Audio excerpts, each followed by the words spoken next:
Selamat pagi, siang, dan malam, Bapak, Ibu, Saudara, Saudari yang dikasihi Tuhan Yesus. Apa kabar? Kita berjumpa kembali pada sarasian atau pendalaman APP yang keempat. Semoga Bapak, Ibu, Saudara sekalian semakin mantap dalam mempersiapkan hati akan peristiwa sengsara, wafat, dan kebangkitan Yesus Kristus. Pada pertemuan keempat ini, kita diajak untuk membahas dengan judul Biarkanlah anak-anak itu datang kepadaku. Generasi muda, harapan masa depan gereja. Pertemuan keempat APP ini diambil dari Matius bab 19 ayat 13 sampai 15 sebagai dasar pertemuan keempat APP. Mari Bapak Ibu Saudara sekalian, kita siapkan hati kita. Kita nanti akan mendengarkan sabda Tuhan. Mari Bapak Ibu Saudara sekalian, kita membuat tanda kemenangan kita. Dalam nama Bapa dan Putra dan Roh Kudus. Amin. Tuhan beserta kita, sekarang dan selama-lamanya. Sasaran pertemuan yang keempat adalah menyadari peran kaum muda dan anak-anak di dalam karya perutusannya sebagai duta-duta kasih Kristus. Jadi kita sebagai orang tua maupun orang muda harus tahu karya perutusan kita. Kalau orang tua yang membimbing anaknya, memberikan iman yang terbaik, pengetahuan iman atau cara hidup beriman orang Katolik yang baik sebagai duta kasih Kristus. Karena kenapa? Saat mereka dewasa, mereka akan diutus. Begitupun saat menerima sakramen Krisma, gereja sudah mengakui untuk kedewasaan iman dan siap diutus untuk mewartakan kasih Kristus. Yang kedua, karya belas kasih Allah itu melibatkan semua komponen umat, khususnya kaum muda dan anak-anak. Maka dalam formasi iman berjenjang, kaum muda dan anak-anak itu harus mendapatkan prioritas pengetahuan iman yang baik, karena semakin dewasa harus dapat mempertanggungjawabkan iman dan setidaknya dapat mewartakan karya keselamatan Allah maupun mewartakan kabar sukacita. Yang ketiga, pemulihan umat hendaknya menyentuh persoalan mendasar yang dialami oleh kaum muda dan anak-anak, baik dalam pendidikan formal maupun pendidikan iman dan hidup gereja. Nah, pemulihan iman ini hendaknya menyentuh persoalan mendasar yang dialami oleh kaum muda, yaitu di masa pandemi ini bagaimana pendidikannya harus tahu. Maka sebagai orang tua atau orang yang lebih tua, kita harus memberikan yang terbaik, tetap memberikan yang terbaik dan menjaga. Dan dalam pendidikan formal, anak-anak harus mendapatkan pengetahuan yang cukup.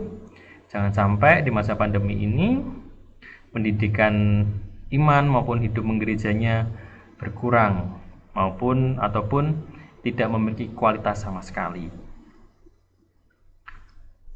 Pengantar, Bapak Ibu Saudara sekalian yang terkasih, syukur kepada Allah, kiranya ungkapan inilah yang patut kita panjatkan kepadanya atas kasih dan perlindungan serta keselamatan yang sampai hari ini masih kita nikmati. Kita sebagai umat beriman masih bisa berkumpul, berjumpa, dan saling sapa. Melalui pertemuan Prapaskah ini, kita bisa saling meneguhkan iman, pengharapan, dan kasih satu sama lain. Pada pertemuan kali ini, kita diajak untuk memberi perhatian pada generasi muda, remaja, dan anak-anak, khususnya mengenai pendidikan yang diperolehnya di masa pandemi ini. Kita bersama mengetahui betapa beratnya dampak pandemi ini bagi keberlangsungan pendidikan mereka, baik formal maupun non-formal. Pertemuan kita ini diharapkan dapat menjadi sarana yang konkret untuk menyapa anak-anak kita ini, serta memikirkan langkah-langkah konkret untuk mengatasi persoalan pendidikan mereka, terlebih bagi mereka yang ada di sekitar kehidupan kita sehari-hari. Jadi, pada pertemuan keempat ini, kita fokus pada anak-anak, pendidikan anak-anak, pendidikan iman gereja maupun pendidikan formal. Bagaimana di masa pandemi ini, pendidikan mereka tidak berkurang, tapi tetap, bahkan kita dituntut untuk semakin intens dalam mendampingi pendidikan iman maupun formal. Mari Bapak Ibu Saudara sekalian, kita melakukan seruan tobat terdahulu. Mengakhiri pertemuan ini, marilah dengan rendah hati kita mengakui kerapuhan kita di depan Tuhan dan sesama, dan berharap akan limpah berkat belas kasih-Nya. Saya mengaku kepada Allah yang Maha Kuasa dan kepada saudara sekalian bahwa saya telah berdosa dengan pikiran dan perkataan, dengan perbuatan dan kelalaian. Saya berdosa, saya sungguh berdosa. Oleh sebab itu saya mohon kepada Santa Peran Maria, kepada para malaikat dan orang kudus, dan kepada saudara sekalian, supaya mendoakan saya pada Allah Tuhan kita. Semoga Allah yang Maha Kuasa mengasihani kita, mengampuni dosa kita, dan menghantar kita ke hidup yang kekal. Amin. Marilah berdoa. Allah Bapa di surga, kami bersyukur kepadamu atas limpah kasih, hidup, perlindungan, kesehatan yang masih boleh kami alami sampai saat ini. Kami mohon terang Roh Kudus, ya Bapa, agar kami mampu terbuka akan keprihatinan mengenai pendidikan generasi muda gereja. Biarlah kanak-kanak datang kepadamu untuk merasakan kasih dan penyelenggaraanmu atas hidup dan masa depan mereka. Libatkanlah kami dalam karya belas kasih-Mu, khususnya untuk memikirkan keberlangsungan pendidikan mereka, agar kualitas generasi muda, harapan gereja, dan bangsa tetap terjaga. Dengan pengantaran Yesus Kristus Putra-Mu yang hidup dan berkuasa bersama Dikau dan Roh Kudus Allah sepanjang segala masa. Amin. Bapak Ibu Saudara sekalian yang dikasihi Tuhan, bacaan kitab suci diambil dari Injil Matius bab 19 ayat 13-15.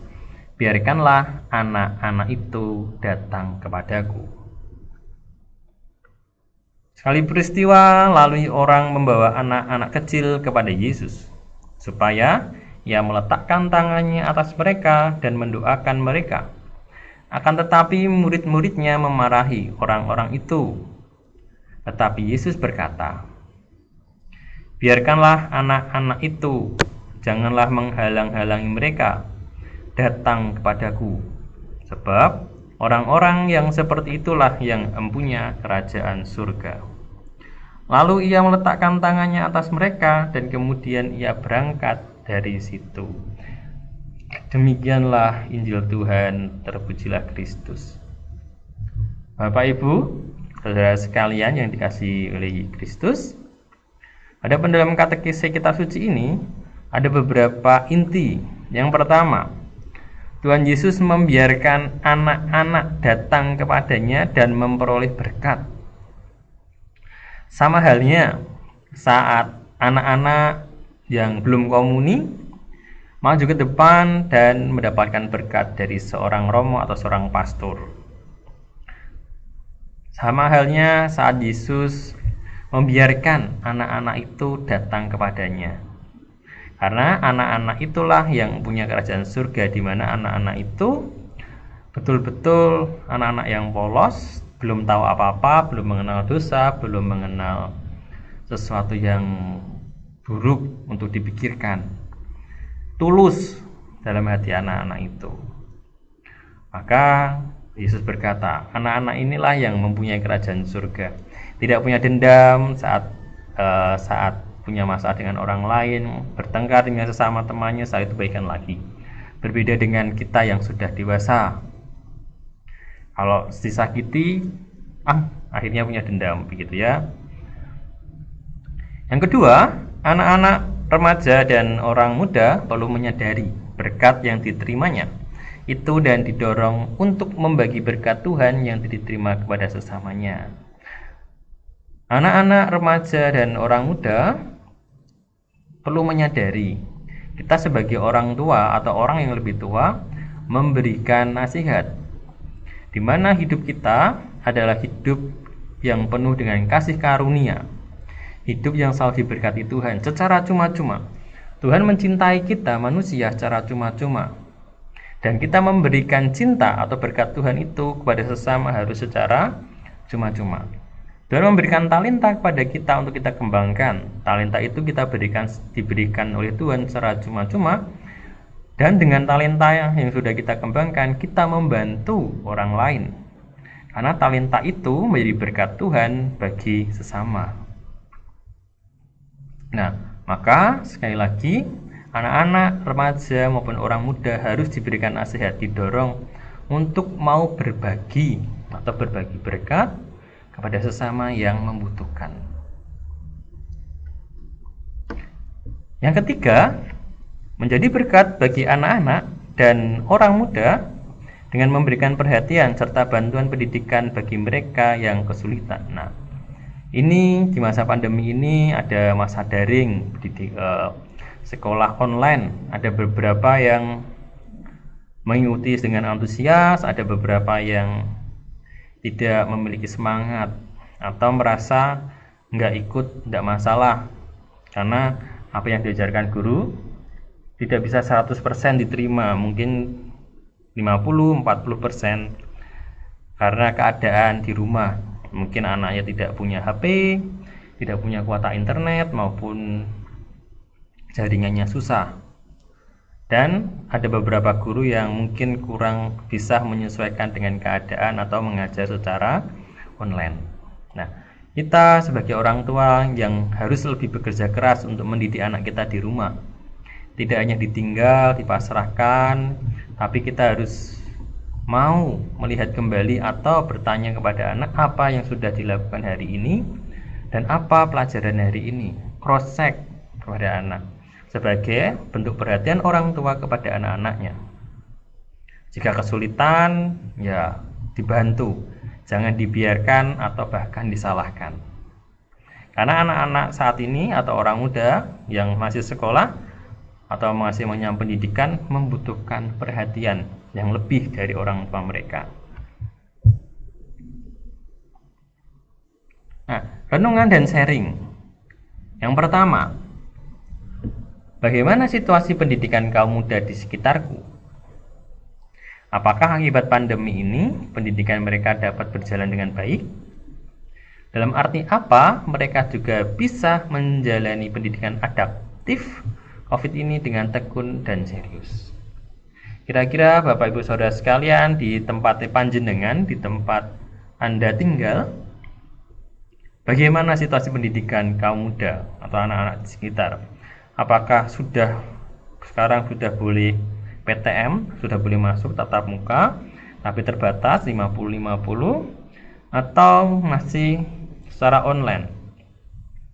Kalau di tempat saya pribadi, sudah diperbolehkan untuk PTM, pembelajaran tatap muka, tapi 50-50 ya. Tidak langsung semuanya, satu kelas hanya 16 orang dari 32 siswa.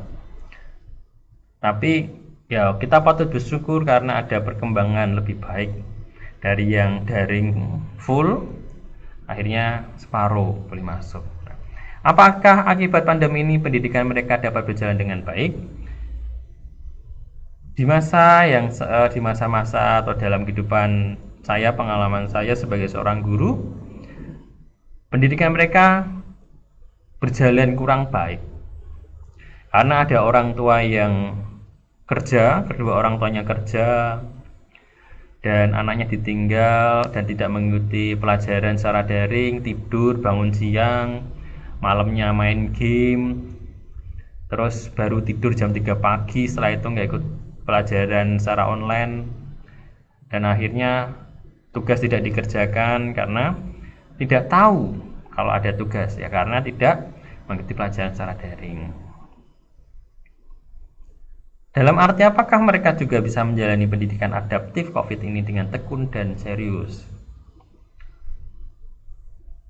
Kalau dalam arti menjalani pendidikan adaptif, ya mereka secara adaptif sudah beradaptasi ya dengan COVID ini, tapi untuk tekun dan serius kurang. Nah, itulah tugas kami sebagai guru untuk melihat kembali, mengevaluasi kembali cara mendidik kita.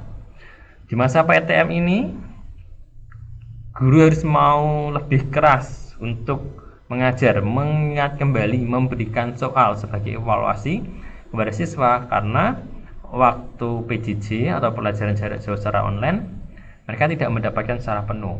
Nah, saat PTM ini guru harus bekerja keras untuk memberikan yang lebih, mungkin dari yang 60% diusahakan menjadi 80%, karena jangan sampai anak-anak yang terkena imbas corona ini menjadi generasi yang kurang baik.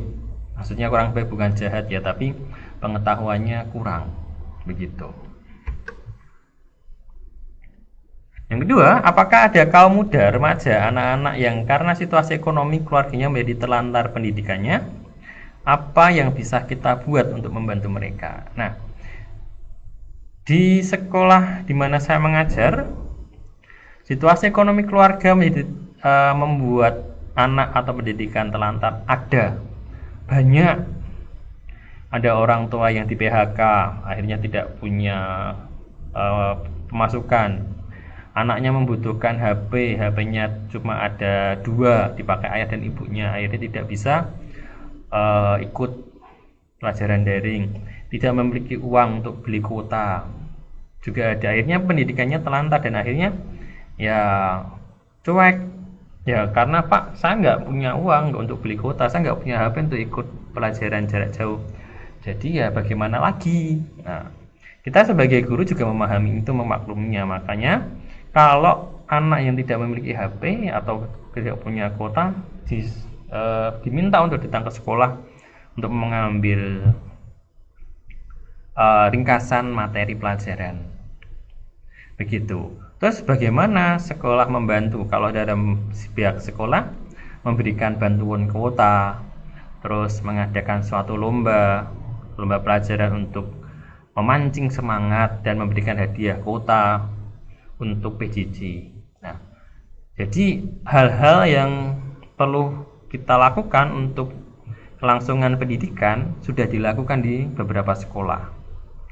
Guru-guru menyisihkan uang untuk memilihkan kuota bagi yang tidak mampu, karena tidak semua murid di tempat saya mengajar mampu atau bisa untuk beli kuota. Malahan hampir 70% hidupnya di bawah rata-rata, begitu. Maka dengan cara apa kita membantu? Ya, menyisihkan uang. Di masa prapaskah ini adalah kesempatan kita untuk menyisihkan uang untuk membantu anak-anak yang kurang mampu dan pendidikannya sangat terlantar. Bagaimana dengan Bapak Ibu, saudara sekalian di tempat Bapak Ibu? Mungkin banyak, mungkin ada yang lebih parah daripada sekolah yang saya ajar. Mungkin ada sesuatu atau gerakan bersama untuk membantu. Mungkin dimulai dari keluarga, lingkungan, setelah itu gereja. Bisa dimulai dengan iuran ya, entah berapa, entah 500 atau enggak 1000. Satu per kakak bisa 5.000 dikumpulin. Kalau kakaknya dalam satu lingkungan ada 20, ya lumayan, bisa sampai 100.000.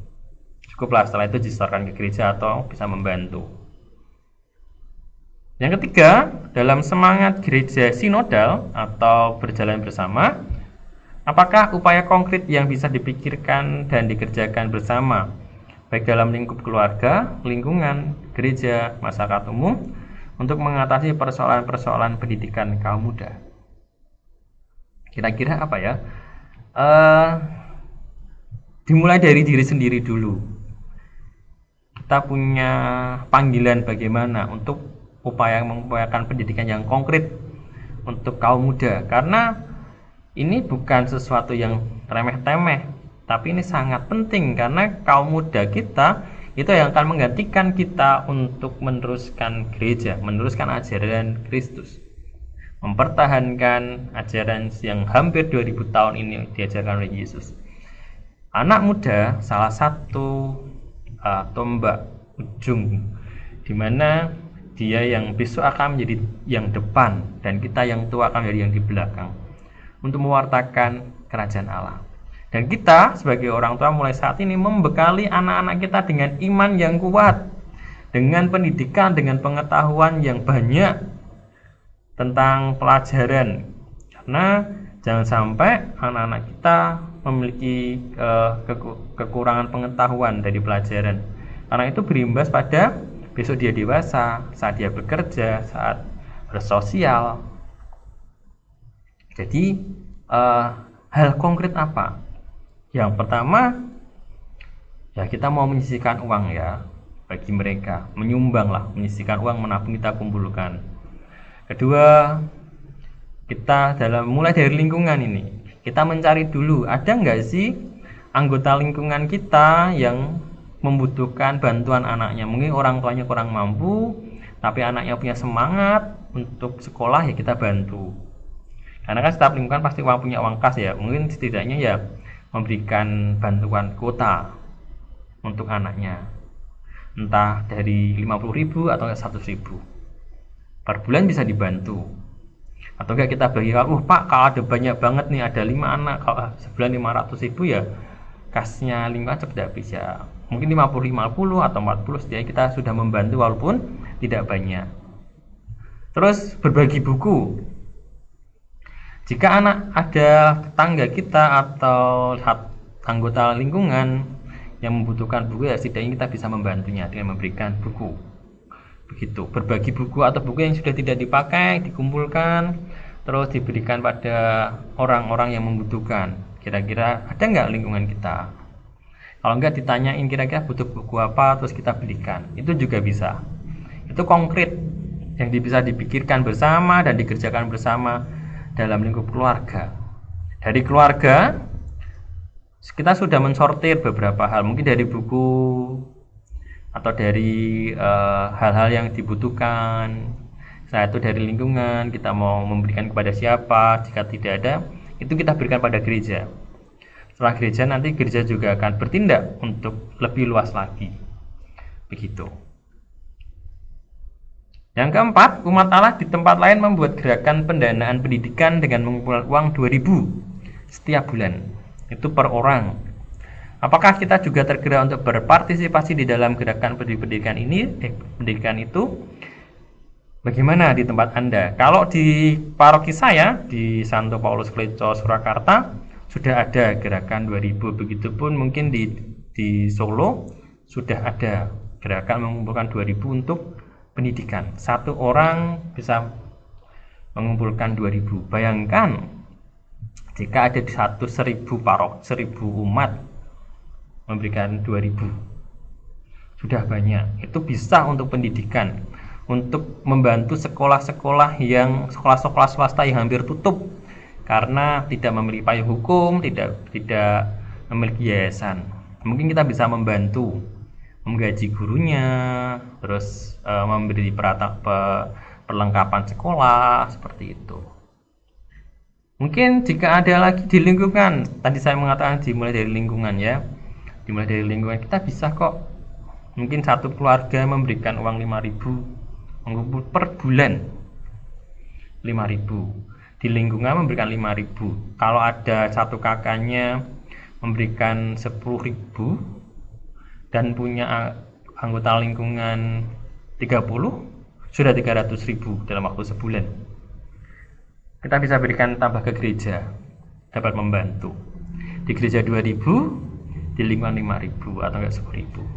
Itu karena ini sangat-sangat penting untuk pendidikan. Sekali lagi ini sangat penting karena kualitas pendidikan umat Katolik ya yang menentukan siapa kita.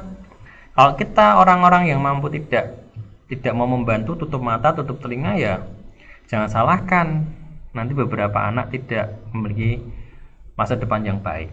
Karena kenapa? Yang menyebabkan bukan anak itu sendiri sih, tapi kita juga yang menjadi penyebabnya. Kenapa kita tidak mau membantu? Begitu. Semoga di tempat Bapak Ibu Saudara sekalian sudah memiliki gerakan-gerakan yang luar biasa untuk membantu pendidikan anak-anak kita, kaum muda kita, agar gereja semakin bertumbuh lebih baik, bertumbuh lebih luas, dan anak-anak muda kita bisa mewartakan kasih kepada sesama. Mari Bapak Ibu kita berdoa umat dan dilanjutkan dengan doa Bapa kami. Tuhan Yesus, terima kasih atas 1 minggu ini menemani langkah pertobatan kami. Kami bersyukur atas anugerah keluarga yang kami miliki. Tuhan, berkatilah anak-anak kami yang menjadi masa depan gereja. Semoga kami sebagai orang tua dapat selalu setia memberikan yang terbaik bagi anak-anak kami.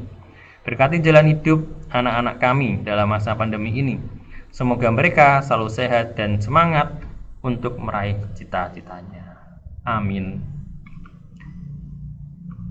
Bapa kami yang ada di surga, dimuliakanlah namamu, datanglah kerajaanmu, jadilah kehendakmu di atas bumi seperti dalam surga. Berilah kami rezeki pada hari ini dan ampunilah kesalahan kami seperti kami pun mengampuni yang salah pada kami, dan jangan masukkan kami dalam pencobaan, tetapi bebaskanlah kami dari yang jahat. Amin. Marilah kita berdoa. Allah Bapa di surga, kami kembali mengaturkan syukur kepadamu. Semoga butir-butir sabda yang kami dengarkan hari ini menggerakkan kami untuk hidup seturut dengan kehendak-Mu.